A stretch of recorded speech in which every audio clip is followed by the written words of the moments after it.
Hello guys, আমি Dipen. Welcome back to my channel Deep exclusive. So এখন আমি এই ভিডিওর মধ্যে অনেকগুলো বিষয়কে নিয়ে কিন্তু কথা বলবো। তো সবার ফার্স্টে অবভিয়াসলি কথা বলবো ধূমকেতুর সেকেন্ড গান, যে গানটা এখন রীতিমতো কিন্তু ইউটিউব সোশ্যাল মিডিয়া জাস্ট তোলপাড় করে দিচ্ছে এবং অলরেডি গানটা কিন্তু ব্যাপক লেভেলে কিন্তু ভিউজ পাচ্ছে।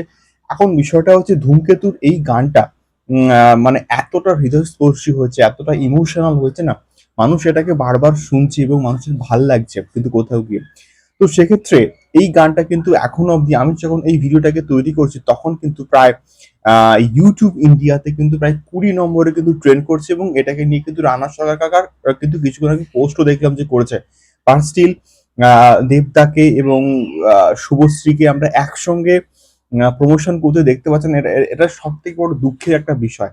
Still hope hope for the best, এবং ইন ফিউচারে যদি দেব শুভশ্রী আরো কিছু ছবি করেন তাহলে কিন্তু আমরা অবভিয়াসলি তাদেরকে একসঙ্গে আর একবার কিন্তু প্রমোশন করতে দেখতে পাবো।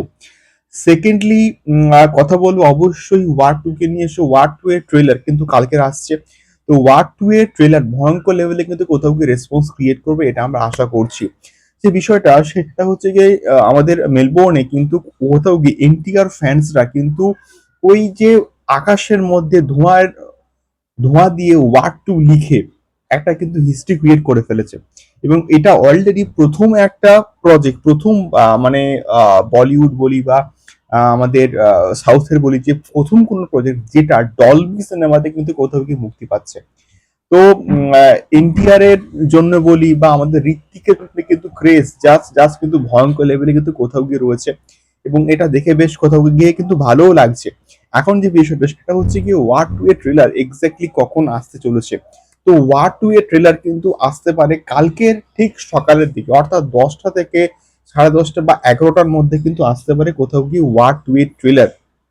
দেখা যাক যে এক্সপেকটেশনটা কোথাও কি আমাদের রয়েছে এই ওয়ার টু কে নিয়ে, সেটা ফুলফিল করতে পারে কিনা ওয়ার টু, এটাই কিন্তু দেখার মতন বিষয়পত্র হবে। তো এর পরবর্তী খবরটা হচ্ছে এসআর কে আপকামিং প্রজেক্ট, সেটা সম্ভবত কিন্তু হতে পারে ম্যাডক ফিল্মস এর সঙ্গে। ম্যাডক ফিল্মস এমন একটা ইউনিভার্স কিন্তু প্ল্যান করছে যে আরব্য রজনী, এই খবরটা কিন্তু এর আগেও কিন্তু কোথাও গিয়ে এসেছিল। ম্যাডক ফিল্মস অলরেডি কিন্তু হরর কমেডি জনরায় কিন্তু কাজ করছে এবং প্রচন্ড কিন্তু সাকসেসফুল হয়েছে।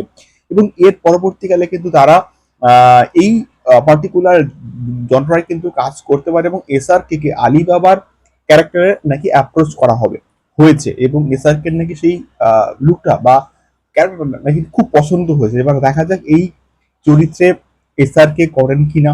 তোমাদের কি মতামত অবশ্যই কিন্তু কমেন্ট বক্সে কমেন্ট করতে পারো। দেখা হচ্ছে পরবর্তী ভিডিওতে আরো অনেক অনেক আপডেটস নিয়ে। টাটা।